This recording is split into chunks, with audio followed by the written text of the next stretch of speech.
check it out on our Facebook page. It's a fun way to celebrate Easter together while being apart. Over the next few weeks, we're going to be talking about Jesus and how he turned everything upside down with humility. Let's say what humility is together. Ready? 1, 2, 3. Humility is putting others first while giving up what you think you deserve. Every day, we have the chance to show humility to the people around us. Right now, it's to our own families, and that can be the hardest. Maybe it's letting your little sister go first, or letting your brother pick what game to play. Really, it just means thinking of others more instead of yourself. Does that seem easy? It's not. But it helps when we remember that Jesus showed humility to us. He came and flipped a whole nation on its head, flipped it right around. He showed us how to put others first. He came to serve, not be served. Speaking of flipping, are you ready for this week's game? I bet you all know what this is. I know bottle flipping was a thing a couple years ago, but here at Fusion, we still think it's pretty awesome. And you know what? It's a game you can play with your whole family. Are you ready for the ultimate bottle flip challenge?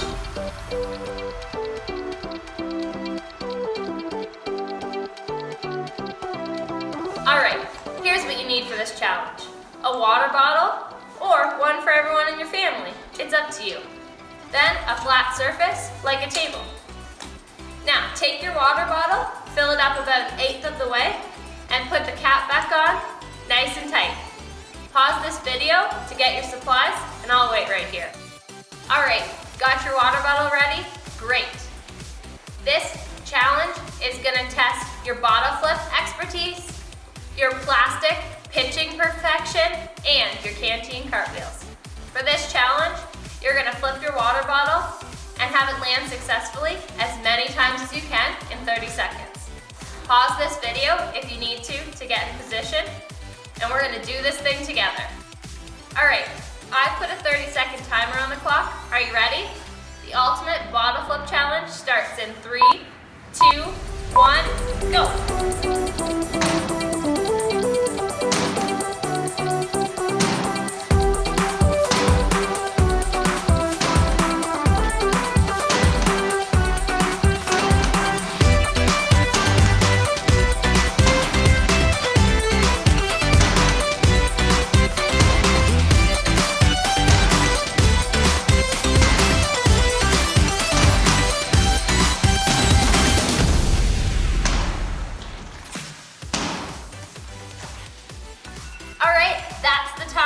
Stop now. Awesome job. How many times did you get the bottle to land? I only got 2. Good job, everyone. Now, get up, make some room, and get ready to dance with Amber and team. See you next time.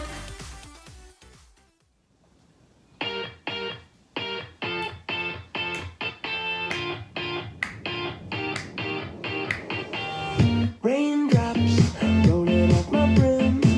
Street lights got the pavement glistening. Touchdown, I fall into your arms.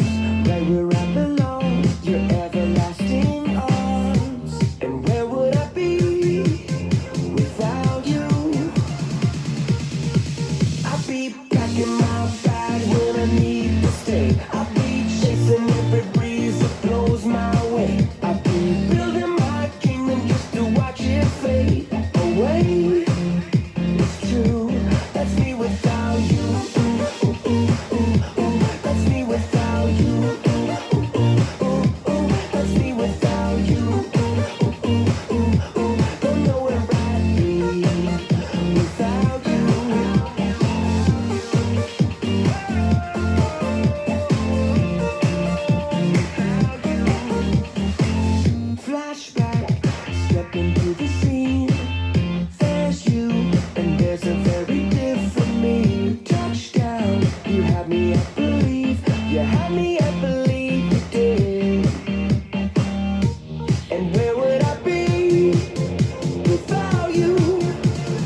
Hey everyone, it's good to see you again. This here is my dog Brinley, and she's absolutely loving me being home all the time now. Do you have a dog? Or maybe a cat? If so, I'm sure they're very happy that you're home with them. Even though we're missing our family and our friends at this time, these guys here are loving the extra time and attention that we're giving to them. And if we're feeling sad or lonely or frustrated even, they're pretty good at giving us some extra comfort, aren't they? Now, our Easter Jam video talked about how Jesus died on the cross and then came back to life again. When Jesus came out of the tomb, he turned everything upside down. He changed everything. Now, before we see our story today, let's go over our bottom line. It says, put others first because Jesus put you first. Let's say that together. 1, 2, 3.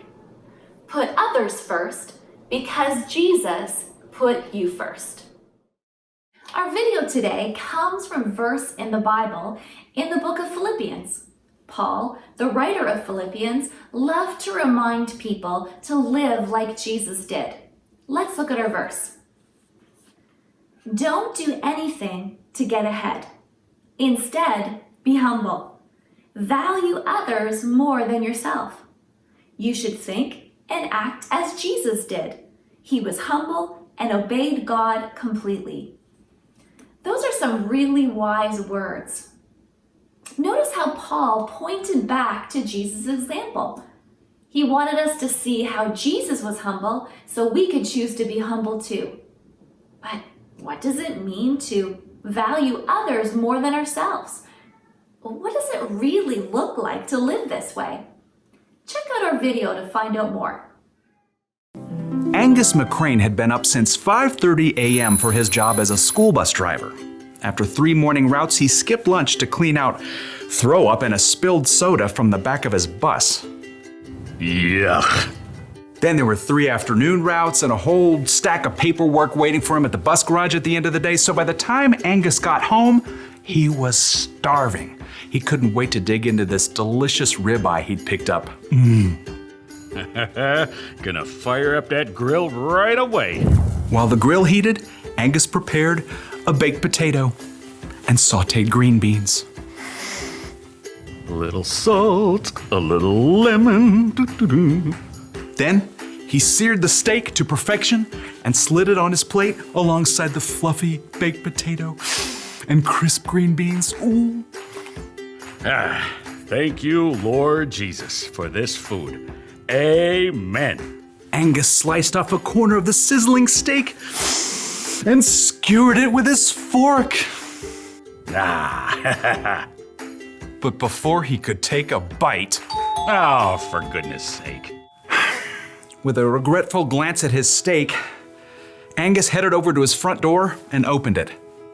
His new, chipper neighbor Marge stood there, holding an enormous Siamese cat. Hello, Marge. I am so sorry to barge in, but I just found out about a super last-minute work trip, and I don't have anyone to watch Boris while I'm gone. Angus just stared at the cat, and the cat stared back, smugly, as if he knew Angus hated cats. Well, I gotta tell you, I've never been around cats much. Oh, that's no problem. I've got everything you need right here. Angus looked past Marge to see several bags and boxes, plus an entire carpeted climbing tree. So, could you do it? Angus glanced sadly at his quickly cooling steak, but he could see Marge was a little desperate. Well, okay. It took Marge nearly 10 minutes to explain every little detail of Boris the cat's care. Finally, Angus was alone again with his steak. And Boris. Yeah, better keep those fuzzy paws away from my dinner, you hear me? But before Angus could take a bite, What on earth? Angus jumped up and hurried over to the side window. He could see exactly what had happened. That boy. Zachary Kircher was the kid who lived next door. He loved sports, but didn't have good aim. He'd already dented Angus's car with a baseball and destroyed a patch of petunias playing soccer, and this time it was a rogue football that had hit the window. At least didn't break the glass. Angus saw Zachary scrambling to recover the football and make his escape, but as he tried to hop the fence, he stumbled. Serves him right. When Zachary got up, Angus could clearly see that he'd badly gashed his knee. Angus sighed, thought mournfully about his steak, and opened the window. Zachary! Sorry, Mr. McCrane. I'm leaving. No, just hold on a minute. We gotta clean up that knee. So Angus grabbed his handy-dandy first aid kit and headed outside. It took another 10 minutes to clean out all the dirt from Zachary's scrape and get it all bandaged up, and finally, Angus sat down to dinner again for the third time. His steak was barely warm. I am so hungry I could eat the entire cow. But before he could take a bite, That don't sound good. Angus ran to the front window. It appeared that the neighborhood ice cream truck had swerved to avoid Zachary, who had ran into the road to chase his football. Big no-no. And now that truck was listing sideways on a flat tire. You have got to be kidding me. Angus opened the front door and headed down the sidewalk. The poor teenage driver was checking out the damage. It's my first day on the job. I wrecked the truck. They'll fire me. No. It's just a flat, son. You wait right here. With a deep sigh, Angus headed back to his garage, grabbed his handy-dandy toolkit, and showed the young driver how to remove the flat tire and replace it with a spare. Thanks. I'd totally give you an ice cream sandwich, but they might fire me for giving stuff away. Angus wiped the grease off his hands as he watched the ice cream truck ramble down the street. Speaking of ice, his dinner must be stone cold by now. Excuse me? Angus jumped a mile to see Marge standing behind him. She was wearing oven mitts and holding a hot apple pie. Steam seeped from the cracks.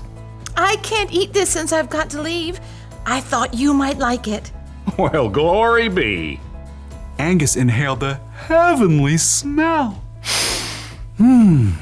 First I interrupt your dinner, then you help that kid next door, and now changing a flat? You sure put others first. I don't generally feel like doing it, but thank you. Angus happily accepted the apple pie.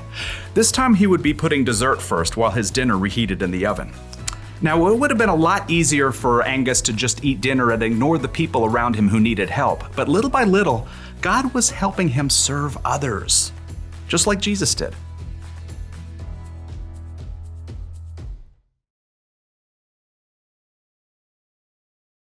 Well, that's a great video to help us to learn to put others first.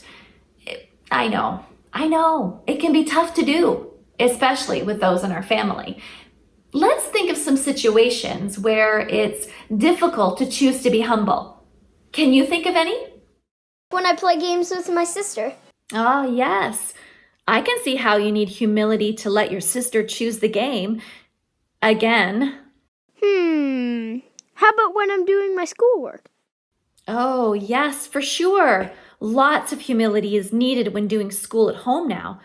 Your mom needs your full support.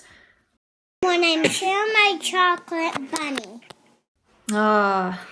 Giving your little brother your last Easter chocolate is a perfect example of putting others first. Great job. Well, when it comes down to it, it can be tough to do. So, what are we going to do when we find it hard to be humble and put others first? Well, the first step is to think about Jesus. When I think about all the things that he's done for me, I find it easier to follow his example. Then, even when it's really hard, I can choose to be humble. Jesus put people first all the time. He showed love and compassion even when no one else would. Of course, the biggest, most incredible act of humility is when he gave up his life for us. And that single act turned the world upside down. Let's say our bottom line together one more time. Ready? 1, 2, 3. Put others first because Jesus put you first. Great job, everybody.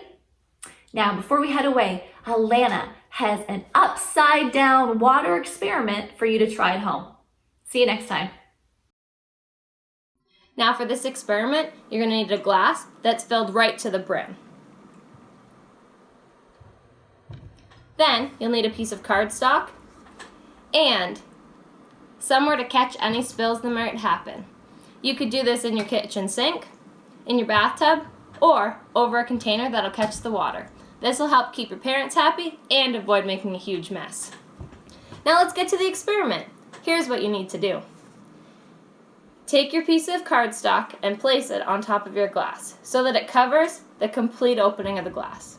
Then you're going to take one hand and place it on your cardstock, just like this. The other hand's going to hold onto the glass. Then you're just going to flip it over like this and slowly remove your hand from the cardstock. Look! The water doesn't fall out of the glass. Isn't that awesome? Alright, place your hand back on the cardstock and flip your glass back over. Now as you can see, some water might spill out, and that's completely okay. Alright, now it's your turn to try. I hope you have fun with this experiment at home. Isn't it amazing that turning a glass of water over and it not spilling seems to defy gravity? It's not what you'd expect to happen, right? Jesus turns things upside down too. He flips the way we think about ourselves and others, and he challenges us to live differently. Have fun with this experiment, and we'll see you next time on Fusion at Home.